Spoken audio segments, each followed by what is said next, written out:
Há mais de mês que eu me levantei para falar a verdade sobre os deputados de direita.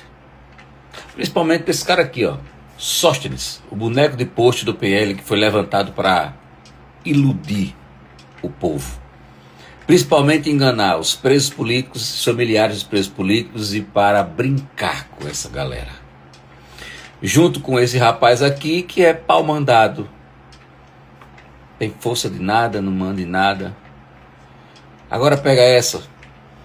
Em acordo com Mota, PL de Bolsonaro alivia pressão para votar anistia. Fazem 15 dias que ninguém dá um pio sobre a anistia. E agora esse rapaz alivia a pressão, deixa que os presos se lasquem. Vamos fazer palanque político em cima deles. É melhor deixar lá para frente. Eles se virem para lá. Defende agora